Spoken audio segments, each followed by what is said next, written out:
Hello friends, selection with गुरुदेव में आपका एक बार फिर से स्वागत है। तो आज हम बात करेंगे एसएससी जीडी की वन लाइनर क्वेश्चन के बारे में। ये सेशन मैं आपके लिए इसलिए लेके आया हूँ क्योंकि वन लाइनर क्वेश्चन जो होते हैं वो आपके लिए फोर ऑप्शनल वाले क्वेश्चन की अपेक्षा ज़्यादा इंपॉर्टेंट होते हैं। मेरा मानना ये है कि वन लाइनर क्वेश्चन आप अगर पढ़ते हैं तो इससे आपको ना जो फोर ऑप्शनल वाले जो क्वेश्चन होते हैं उसकी अपेक्षा इसलिए इम्पॉर्टेंट है क्योंकि फोर ऑप्शनल वाले जो भी प्रश्न आप पढ़ते हैं उसमें जो चार ऑप्शन दिए होते हैं, मान लीजिए आपका जैसे कोई चार ऑप्शन दिया गया है, तो उन चारों ऑप्शनों को आप एक बार कहीं ना कहीं चाहे सरसरी निगाह से ही क्यों ना पढ़ें, लेकिन पढ़ते तो ज़रूर होंगे। अब कहीं ना कहीं मान लीजिए कोई प्रश्न आपको दिया गया है, ठीक है, और उस प्रश्न को आप पढ़ते हैं तो मान लीजिए उसका ऑप्शन ए सही है, लेकिन बी को भी आप एक बार ज़रूर पढ़ेंगे, सी को भी पढ़ेंगे, डी को भी पढ़ेंगे। तो हो सकता है ए याद हो या ना हो, लेकिन हो सकता है कुछ ऐसा ऑप्शन उसमें ज़रूर दिया हो जिसमें आपको वो जगह अच्छे से याद हो। मान लीजिए कोई प्लेस दिया है, कोई स्थान दिया है, कोई मंदिर दिया है, या कोई धर्म गुरु या कुछ भी उसमें अगर दिया है, तो वो सारी चीज़ें हो सकता है आपको याद हो या फिर आपने सुनी हो, तो वो चीज़ आपके मन में ना एक अच्छे से अपना स्थान ले लेती है। तो मान लीजिए ए ऑप्शन सही है इसका, और आपको डी ऑप्शन इसका बहुत अच्छे से याद है, तो वही चीज़ आपका बार बार रिपीट होकर आपको आता रहेगा। तो इसीलिए वन लाइनर क्वेश्चन का मतलब इसलिए जो है इम्पॉर्टेंट है क्योंकि वन लाइनर जैसे एक लाइन कोई आपका जो है प्रश्न पूछ लिया और उसका आप सटीक जवाब एक दे दिए, तो आपके लिए वो ज़्यादा अच्छा इसलिए है क्योंकि आप एक ही आंसर पढ़ेंगे तो बस आपको एक ही पे तो टिक लगाना है ना पेपर में। तो इसीलिए मैं वन लाइनर का सेशन जो है लाने का ना कोशिश करता हूँ। और आपको फोर ऑप्शनल अगर पसंद है तो फोर ऑप्शनल भी आपको दूंगा, तो इसमें भी आपको जो है कहीं ना कहीं वो भी फ़ायदा करेगा, ये भी फ़ायदा करेगा, दोनों ही अपनी जगह पे बेस्ट है। लेकिन मेरा जहाँ तक मानना है वो one liner is the best option. Okay, तो आप ऐसा मत फील करिएगा कि जो है आप जो है सर जो है आप वन लाइनर ही ज़्यादा लेके आ रहे हैं तो वन लाइनर से हमें मज़ा नहीं आता है, पेपर वाला कोई फील ही नहीं आता है, पर ऐसा नहीं है। इंपॉर्टेंट तो आपके लिए मेरी दृष्टि से वन लाइनर ही ज़्यादा अच्छा है क्योंकि मैंने आपको समझा दिया वन लाइनर क्यों इंपॉर्टेंट है। वन लाइनर से आप ना एक और भी एक अच्छा आपके लिए फ़ायदेमंद ये है कि वन लाइनर वाले जो क्वेश्चन होते हैं वो कहीं ना कहीं जो आपका आंसर दिया होता है, किसी क्वेश्चन का आंसर आपको दिया गया है, तो वही आंसर भी आपका क्वेश्चन बन जाता है और क्वेश्चन का एक आधा भाग आपका आंसर बन जाता है। तो ये बड़ा सही सटीक चीज़ होता है आपके लिए, ठीक है। तो ये बात की बात है, किसी का कुछ और पसंद है, किसी को कुछ और पसंद है, तो ये अलग थिंक है अपनी। तो इस पे हम बात ना करते हुए अपने प्रश्न पे आते हैं, और जो भी आपको मिलता है अगर आपको सही लगता है तो आप उसको ज़्यादा अपने माइंड पे रख सकते हैं। वो आपके ऊपर है कि आप कैसा फील करते हैं उसको पढ़ने के लिए, तो that is your choice. Okay, अब बात करते हैं पहले प्रश्न की हम। तो पहला प्रश्न हमारा यहाँ पे दिया गया है, भारतीय संविधान के सदस्यों में अनुसूचित जनजाति के सदस्यों की संख्या कितनी थी? अनुसूचित जनजातियों की संख्या भैया कितनी थी? तो ये पुरानी बात कर रहा है भैया, नई तो बात ये कर नहीं रहा है। पुरानी मतलब कितनी थी, तो भैया पहले जो है 33 थी भैया भारतीय संविधान में सदस्यों की संख्या, जो कि अनुसूचित जनजाति वाले थे, तो उसमें 33 थी भैया, 33। ये आपका अच्छा क्वेश्चन है, अच्छा है, इंपॉर्टेंट है। ऐसा भी नहीं कि याद नहीं कर सकते हैं, पर याद कर सकते हैं, इंपॉर्टेंट है। ओके, और अब दूसरे प्रश्न की हम बात करते हैं। दूसरा प्रश्न हमारा दिया गया है, थोड़ा सा मैं कलर चेंज कर लेता हूँ, ये थोड़ा सा अच्छा रहे क्योंकि ऑप्शन भी आपका जो आंसर का ऑप्शन है ना, ये भी जो है थोड़ा सा रेड है, और ये इसलिए थोड़ा सा अच्छा नहीं लग रहा है, तो अब मैंने ग्रीन कर लिया है। अब यहाँ पे दूसरे प्रश्न की हम बात करते हैं। तो यहाँ पे दिया है, भारतीय संविधान सभा में महिला सदस्यों की संख्या कितनी थी? कितनी थी, तो पुराने ही बात कर रहा है भैया। भारतीय संविधान सभा में महिला सदस्यों की संख्या कितनी थी? तो 15 थी भैया। एक इम्पॉर्टेंट प्रश्न मेरी दृष्टि से ये भी है। यहाँ पे आपको जितने प्रश्न मैं लेके आया हूँ ना, ये सारे ही कहीं ना कहीं इम्पॉर्टेंट हैं और हो सकता है पेपर में पूछा जा सकता है, तो आप इग्नोर मत करिएगा, अच्छे से इसको याद रखिएगा, ठीक है। अब अगले प्रश्न की हम बात करते हैं, स्वतंत्र भारत के पहले मंत्रिमंडल के रक्षा मंत्री कौन थे? स्वतंत्र भारत के पहले मंत्रिमंडल के रक्षा मंत्री कौन थे भैया? तो बहुत सुंदर जवाब आप दीजिएगा, बलदेव सिंह। बलदेव सिंह भैया आपके स्वतंत्र भारत के पहले मंत्रिमंडल के रक्षा मंत्री थे, ठीक है। ये आप याद रखिएगा, एक अच्छा प्रश्न है ये, ठीक है। मेरी दृष्टि से बहुत सुंदर प्रश्न है ये, याद रखने वाला प्रश्न है। ओके, अब चौथा प्रश्न हमारा क्या दिया गया है, संविधान सभा की प्रथम बैठक कहाँ हुई थी? एक अच्छा प्रश्न है, पेपर में गोला करके आने वाला प्रश्न है और पूछा जाने वाला प्रश्न है, कई बार ये पूछा जा चुका है। ठीक है, अब जो है संविधान सभा की प्रथम बैठक कहाँ हुई थी? तो नई दिल्ली स्थित काउंसिल चैम्बर में हुई थी भैया। कहाँ हुई थी? नई दिल्ली में स्थित काउंसिल चैम्बर में हुई थी। बहुत सुंदर जवाब आप इसका दीजिएगा। ठीक है, और इन प्रश्नों को आप याद जरूर रखिएगा। ठीक है, और बात करते हैं अगले प्रश्न की। संविधान सभा में संविधान का प्रथम वचन कब से कब तक चला? ये एक बार बार रिपीटेड होने वाला क्वेश्चन है, ये कई बार रिपीट होके आ चुका है और पेपरों में कई बार ये पूछा जा चुका है। ठीक है, आप इसको ज़रूर याद रखिएगा।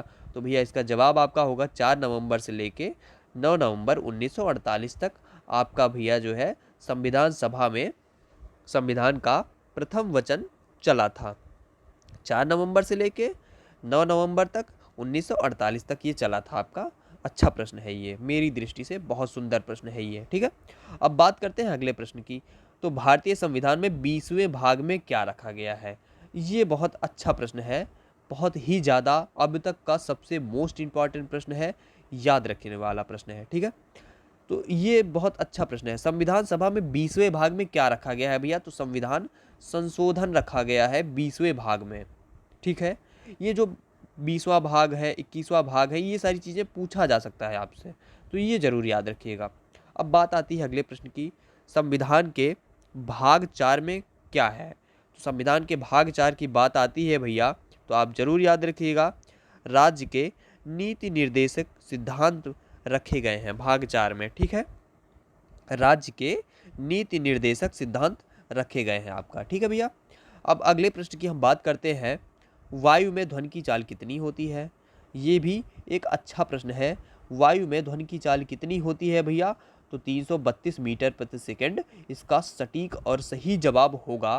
पेपर में गोला करके आने वाला प्रश्न, इस पे आप टाइम वेस्ट मत करिएगा। 332 मीटर प्रति सेकंड लगा के आगे बढ़ जाइएगा। ठीक है, अब बात करते हैं डायनेमो का आविष्कार किसने किया था? तो अब अच्छा जवाब याद रखने वाला है। तो डायनेमो का आविष्कार भी आपका माइकल फेराडे जी ने किया था, याद रखिएगा, इंपॉर्टेंट है। बात करते हैं अगले प्रश्न की। सोडियम क्लोराइड का रासायनिक सूत्र भैया, तो आप सभी विद्यार्थी जानते हैं NaCl सोडियम क्लोराइड का रासायनिक फॉर्मूला है या सूत्र है। ठीक है, अब अगले प्रश्न की हम बात करें। कोशिका भित्त पाई जाती है, तो भैया आपका कहाँ पाई जाती है? सभी विद्यार्थी बताएंगे, पादप कोशिका में पाई जाती है कोशिका भित्त। ठीक है, एक अच्छा प्रश्न, इसको भी हम बोल सकते हैं। लेकिन अब अगले प्रश्न की अगर हम बात करें, मनुष्य के मस्तिष्क का वजन कितना होता है? तो भैया 1400 ग्राम हम बोलेंगे। और बहुत सुंदर, बहुत इम्पॉर्टेंट प्रश्न है जिसको हम याद रख सकते हैं कि 1400 ग्राम भैया स्वस्थ मनुष्य के मस्तिष्क का वजन होता है। यहाँ पे भैया अगर मनुष्य के मस्तिष्क का वजन अगर आपसे पूछा गया है, किसी स्वस्थ मनुष्य के मस्तिष्क की ही बात कर रहा है, किसी पागल, किसी छोटे बच्चे की बात नहीं की जा रही है, एक स्वस्थ और वयस्क की ही बात की जा रही है। तो आप याद रखिएगा। ठीक है, अब अगले प्रश्न की अगर हम बात करें, तो मानव शरीर की दूसरी सबसे बड़ी ग्रंथि भैया कौन सी है? तो कौन सी है आपका? ये भी एक अच्छा जवाब होना चाहिए आपका। अग्नाशय भैया मानव शरीर की दूसरी सबसे बड़ी ग्रंथि है। ठीक है, बहुत सुंदर क्वेश्चन, बहुत सुंदर क्लास, बहुत प्यारे विद्यार्थी। अब अगली बात करते हैं। गुर्दे में बनने वाली पथरी होती है, तो किसकी बनी होती है भैया? कैल्शियम ऑक्सलेट की बनी होती है। ये भी एक बहुत इम्पॉर्टेंट प्रश्न है, मेरी दृष्टि से सुंदर प्रश्न, बहुत अच्छा प्रश्न, पेपर में गोला करके आने वाला प्रश्न। ठीक है, अब आगे बात करते हैं। मनुष्य के गुर्दे का वजन भैया कितना होता है? तो कितना होता है आप सभी जानते हैं, 140 ग्राम है। तो ये भी याद रखिएगा भैया। अब सपनों के अध्ययन को क्या कहते हैं भैया? अगला प्रश्न आपका ये है, सपनों के अध्ययन को कहते हैं। तो ओनिरोलॉजी भैया सपनों के अध्ययन जो होता है, जो करते हैं, उनको बोलते हैं ओनिरोलॉजी। ये भी आपका बहुत इम्पॉर्टेंट प्रश्न है, इसे आप याद रखिएगा। ये आपका एक IMP प्रश्न है। ठीक है, तो आप इसको याद रखिएगा, ये आपका एक सुंदर प्रश्न है। ठीक है, अब अगले प्रश्न की हम बात करते हैं। हाइड्रोजन बम का आविष्कार किसने किया था? तो एडवर्ड टेलर ने भी आपका किया था। ये अच्छा प्रश्न है, ठीक है, याद रखिएगा। बात करते हैं कंप्यूटर का मस्तिष्क किसे किसे कहते हैं। कंप्यूटर का मस्तिष्क भैया आपका होता है CPU। ज़्यादातर ये हिंदी में नहीं लिखा होता है, आप इंग्लिश में ही आपको मिलेगा, तो आप इसको याद रखिएगा। CPU आपका ऐसा लिखा होगा, लेकिन यहाँ पे हिंदी दिया हुआ है, तो आप इसे ऐसे भी याद रखिएगा, लेकिन इसमें आपको कंफ्यूज नहीं होना है। सभी विद्यार्थी जानते हैं कंप्यूटर का मस्तिष्क CPU ही होता है। हालांकि आपको भैया ना वहाँ पे माउस पूछ सकता है, या आपका जो है मॉनिटर पूछ सकता है, कुछ भी पूछ सकता है, लेकिन आप CPU पे ही लगाइएगा, बहुत सुंदर जवाब होगा। अब यहाँ पे पूछा है 2024 में होने वाला ओलंपिक खेल किस देश में होगा। तो ये भी एक इम्पॉर्टेंट प्रश्न है, जिसको मैं वेरी इम्पॉर्टेंट बोलने वाला हूँ, क्योंकि आपका अभी हाल में ही हो चुका है ये पेरिस ओलंपिक, जो कि फ्रांस की राजधानी है पेरिस। यहाँ पे ही आपका 2024 का ओलंपिक गेम हुआ था। तो आप सभी विद्यार्थी जानते हैं, सभी न्यूज़ वाले, मीडिया वाले पेरिस ओलंपिक की बात बहुत बार कर चुके हैं, तो आप याद रखिएगा इसको। अच्छा प्रश्न। अब यहाँ पे बात आती है 2023 में वर्ल्ड कप किस देश में होगा। तो ये भी थोड़ा सा मिसप्रिंट हो चुका है। 2023 का वर्ल्ड कप तो हो चुका है, 24 की बात होनी चाहिए थी, लेकिन नहीं हुई, तो जाने दो, 24 की बात हम नहीं करते हैं। 2023 में वर्ल्ड किस देश में हुआ था ये हमें पूछना चाहिए था, तो यहाँ पे होगा नहीं होना चाहिए था, यहाँ पे था होना चाहिए था, हुआ था ये होना चाहिए था, लेकिन चलो जाने दो इसको। आगे हम बात करते हैं कि कहाँ पे हुआ था। तो कहाँ पे हुआ था भैया, आपका भारत में हुआ था, ये आप याद रखिएगा। अगले प्रश्न की हम बात करते हैं, वाटर पोलो में खिलाड़ियों की संख्या कितनी होती है। तो ये एक सुंदर जवाब होना चाहिए, 7 खिलाड़ी होते हैं भैया आपका वाटर पोलो में, ठीक है। अच्छा जवाब याद रखने वाला है ये, ठीक है। अब अगले प्रश्न की हम बात करते हैं, रावलपिंडी एक्सप्रेस के उपनाम से किस खिलाड़ी को जाना जाता है। तो भैया इसका जवाब आप दीजिएगा, शोएब अख्तर को भैया रावलपिंडी एक्सप्रेस के उपनाम से जाना जाता है, ठीक है। अगले प्रश्न की हम बात करते हैं, क्रिकेट खिलाड़ी हरभजन सिंह को किस उपनाम से जाना जाता है भैया। तो टर्मिनेटर के नाम से इनको जाना जाता है। क्रिकेट खिलाड़ी भैया आपके हरभजन सिंह भैया, जो कि बहुत अच्छे खिलाड़ी थे, जिनको टर्मिनेटर के नाम से जाना जाता है। अब ये प्रश्न घुमा भी सकता है आपसे कि टर्मिनेटर किस खिलाड़ी के, मतलब टर्मिनेटर के नाम से किस खिलाड़ी को जाना जाता था या जाना जाता है। तो भैया आप जो है हरभजन सिंह का ही नाम याद रखिएगा, ये आपका बहुत अच्छा प्रश्न होगा, ठीक है। यहाँ पे बहुत तेज़ी के साथ अगले प्रश्न की ओर बढ़ते हैं, भारत का परमाणु रिएक्टर का नाम क्या था। तो भैया बहुत सुंदर अप्सराओं वाला प्रश्न है ये, तो आप अप्सरा ही लगाइएगा, ठीक है। अगला है प्रश्न हमारा, विश्व की सबसे गहरी झील कौन सी है भैया। तो वैकाल झील आपकी विश्व की सबसे गहरी झील है, वैकाल झील, आप इसको याद रखिएगा। बहुत ही ज़्यादा इम्पॉर्टेंट प्रश्न है, कई बार ये पूछा जा चुका है, तो आप इसको भी याद रखिएगा। अगले प्रश्न की ओर बढ़ते हैं, ऑस्ट्रेलिया का राष्ट्रीय पशु भैया कौन सा है। तो आप याद रखिएगा कंगारू है, क्योंकि आपने इसको कई बार देखा है, जब भी कोई ऑस्ट्रेलिया का खिलाड़ी आता है क्रिकेट खेलने, तो यहाँ पे कई सारे स्टार बने होते हैं और बीच में बना होता है कंगारू।